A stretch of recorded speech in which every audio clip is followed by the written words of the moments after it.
Ата-энелер мектеби деп аты айтып тургандай, биринчи кезекте ата-энелер өздөрү билимдүү болуусу зарыл болгондуктан мен баланы тарбиялаба, өзүңдү тарбияла деген китепти окуп чыгууну туура көрдүм.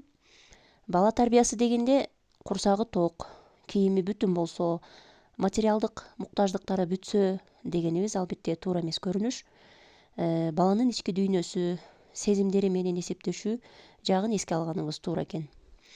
Мисалга алсак, биздин сүйлөгөн сөздөрүбүз, иш аракеттерибиз, кээде баягы кабак кашыбызды какканыбыз анын сезимдерин жаралаган жокпу, баланын маанайын бузуп, өзүн керексиз, күнөөлүү сезип калган жокпу? Албетте булар көңүл буруучу маселелер. Баланын тарбиялоодо аны түйшүк катары көрүп, сен түйшүксүң дей берсек, алар бизден алыстап, жеке ааламында жалгызсырап калышы толук мүмкүн. Өзүбүз деле ушундай кемсинтүүлөргө туш болсок, жумушубузду өзгөртүп, баягы жакындарыбыздан алыстап, же болбосо өмүрлүк жолдошубуздан дагы баш тартып коюу деген маселелер келип чыгат экен. Ал эми балдарчы? Балдарда мындай ата-энесин таштап кетүү же алмаштыруу деген мүмкүнчүлүк жок да. Ал өзүн канчалык жаман сезсе да, биздин маңдайда өмүр сүрүүгө мажбур. Ошондуктан бейкүнөө балдарды түйшүк катары көрүп, турмуштун азабын сезип жашоосуна жол бербешибиз керек экен. Анан дагы биздин коомдо баягы элдин балдары деген түшүнүк кеңири тараган. Балдарды бири бирине салыштырып жатып, өзүбүзгө баягы идеалдуу баланын портретин түзүп алат экенбиз дагы, аларды мажбурлай берет экенбиз. Андай кылбастан ар бир баланын жөндөмдөрүн аныктап, анын өнүгүүсүнө шарт түзүп берүүбүз туура болот экен.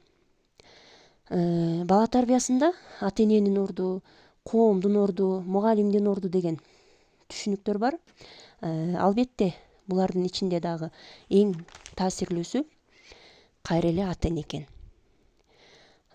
Коомдогу терс, жагымсыз нерселердин жоюлушуна дагы ата-эне баласынын өзүнө тартуусу алардын жоюлушуна себеп боло алат экен.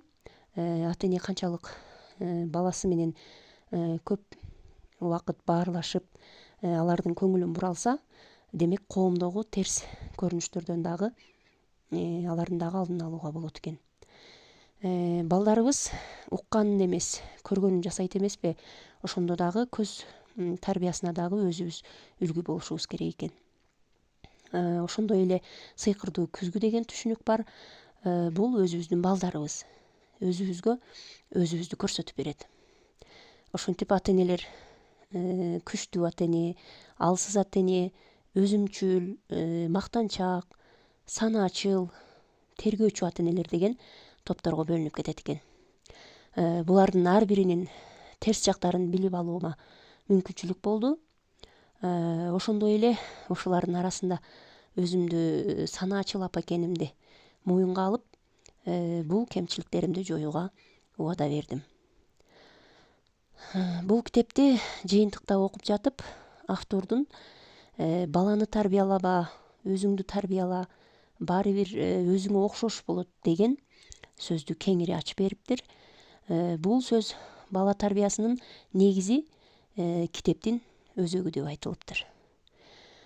Ошондуктан бала тарбиясында баардык жаатта кайра эле өзүбүз үлгү болот экенбиз деп сөзүмдү аяктайт элем.